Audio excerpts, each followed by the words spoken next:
My name is Tiffany Stone, and I'm 48 years old. I work as an accountant at an air conditioning company, and my life is nothing like I had imagined it would be. 20 years ago, I had dreams.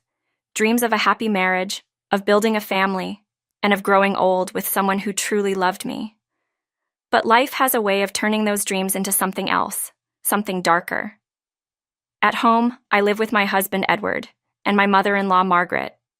We've been married for 2 decades, yet it feels like I've spent most of that time alone. We have no children, though not for lack of trying. For years, Edward and his mother would drop hints about it, but as time went on, their words grew sharper, cutting deeper with every failed attempt. I met Edward when we worked together at a large real estate development company. He had just started, and I remember thinking he was different. He was charming, with an easygoing nature that made him popular with everyone, especially the women. He had a way of making people feel like they mattered, like they were the only ones in the room. And when he turned that charm on me, I was hooked. Edward started paying special attention to me, bringing me documents that no one else could handle, complimenting my work ethic, and making small talk that always seemed to brighten my day. But there was something off. The documents he handed me always had mistakes, small ones at first, but frequent enough that I had to stay late to fix them. I didn't mind at first. After all, I liked the attention. I convinced myself that maybe he wasn't as skilled at his job as he appeared. But over time, I started to wonder, was he doing this on purpose? It wasn't long before Edward started making more personal moves. He'd offer me his stationery, little gifts of appreciation, and he'd always be there to help when I needed something, even if it was something trivial. It felt like he was slowly drawing me in, and before I knew it, I was falling for him. The moment that changed everything happened on a crowded train one morning. I had been working long hours, overtime during the busy season, and the pressure was starting to get to me. That day, the train was packed, and I felt a wave of dizziness hit me. Somehow, I managed to stumble to a bench at the station, but I couldn't move. I was nauseous and weak. And then, out of nowhere, there was Edward. He didn't hesitate, didn't care about his suit or what people thought. He carried me to the station's medical room, stayed with me while I recovered, and then took me home, ignoring my protests. It was the first time I felt like I could trust him completely. And maybe that's why, despite my doubts, I agreed to marry him 2 years later. The marriage wasn't what I had expected. After the wedding, Edward asked me to quit my job. He said it would be better if I focused on starting a family, and his mother, Margaret, agreed. She was a quiet, stern woman who rarely showed affection, especially towards me. It seemed like she saw me more as an obligation than a daughter-in-law, and I often wondered if she had ever truly accepted me. Still, I thought that maybe, with time, things would improve. We moved into Edward's family home, where his mother had been living alone since Edward's father passed away years before. I didn't think much of it at the time. It made sense to save on rent, and besides, Edward was all I had. I thought we could build a new life together. But the house was Margaret's domain, and she made sure I knew it. Margaret was obsessed with her other child, Amy, who lived nearby with her husband, Nathan. Amy was everything Margaret wanted in a daughter, educated, successful, and living a life Margaret could brag about. Amy had a prestigious job, a beautiful condo, and a seemingly perfect marriage. Meanwhile, I was just the wife who couldn't give her a grandchild. At first, I didn't mind helping Amy with her household chores. She claimed to be too busy with work, and Margaret always jumped at the chance to help her. Sometimes I would join them, cleaning Amy's condo, cooking, and making sure everything was perfect for her husband. It wasn't until later that I realized how much Margaret doted on Amy and how little she cared about Edward or me.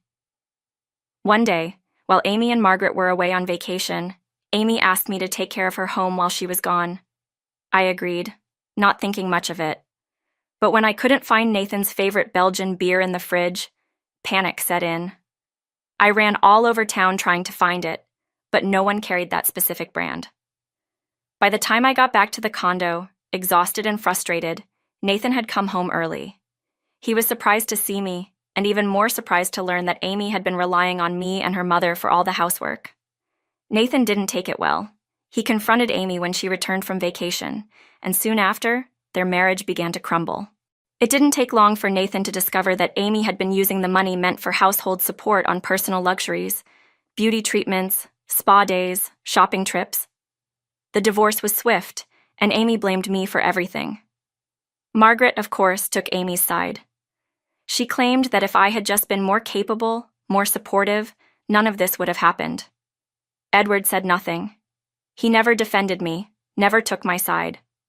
In fact, he seemed to agree with his mother and sister, as if I was the one responsible for all their misfortunes. As the years passed, the resentment grew. Margaret's comments became crueler, especially when it became clear that I wasn't going to have children. "I wanted a grandchild," she would say, "but with someone like you, it's probably for the best." Each word felt like a dagger, and Edward never once stood up for me. He just sat there, silent, as if he didn't care. The final straw came on the night of our 20th wedding anniversary. I was washing dishes after dinner when Edward came into the kitchen. He rarely spoke to me these days, so when he said he had something important to discuss, I knew something was wrong. He told me to meet him in the living room, and when I got there, Margaret was already waiting. "It's been decided," Edward said, his voice cold. "Amy's going to move back in with us." I stared at him, trying to understand. Amy had been struggling with her new job, claiming it was affecting her health, and Margaret believed she needed to come home to recover. "You understand, don't you?" Margaret added, her voice dripping with condescension. "It's unsettling to have outsiders around when family is trying to heal." Outsiders, that's what she called me. An outsider in my own home. I could feel my heart racing, my mind spinning. But instead of arguing, I did something I had never done before. I smiled. "I understand," I said calmly. "I'll leave tomorrow." Edward and Margaret exchanged surprised looks, but I didn't wait for their reaction. I turned and walked out of the room, feeling a strange sense of relief. For the first time in years, I felt free. The next morning, after Edward left for work, I made a few phone calls. By noon, a moving company and an antique dealer had arrived. Margaret watched in shock as I had the entire house emptied, furniture, appliances, even the lights. I sold everything I had ever bought for that house, leaving nothing behind. Margaret protested, of course, but I simply reminded her, "I'm just an outsider, remember?" By the time Edward returned home, the house was nearly bare. He looked around in disbelief, as if he couldn't comprehend what had happened. But I didn't care anymore. I had already contacted a lawyer, and by the end of the week, the divorce papers were ready. Edward and his family fought hard during the divorce negotiations, but I had proof that I had been the one supporting them financially for years. Edward had barely contributed, and without my income, they were left with nothing. They had no choice but to sign the papers. After the divorce, I thought I could finally move on, but Margaret and Edward wouldn't leave me alone. They sent me message after message, accusing me of betrayal, of ruining their lives. I ignored them at first, but eventually, I agreed to meet one last time, at my lawyer's office. When I walked in, Edward and Margaret were already there, looking haggard and desperate. They demanded to know how I had managed to buy a new apartment so soon after the divorce. I calmly explained that it was none of their business. I had worked hard, saved my money, and now I was free to live my life as I saw fit. Margaret tried to threaten me, claiming she would take me to court, but my lawyer quickly shut her down.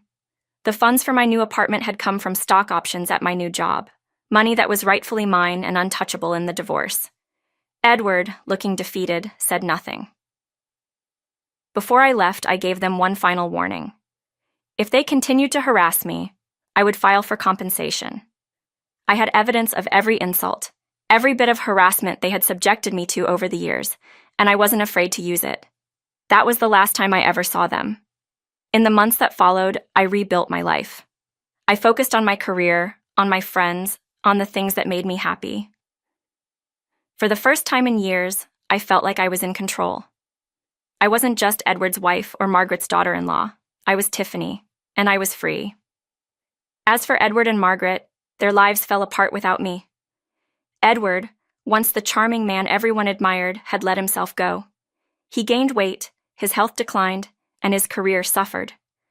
Without me managing their finances, they quickly fell into debt, and their once perfect home became a shadow of what it had been.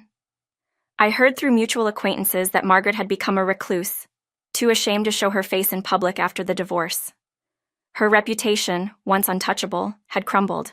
No one wanted anything to do with her or Edward anymore. And Amy? She had long since moved on, finding new ways to blame everyone but herself for her failed marriage. But I didn't care. They were no longer my problem.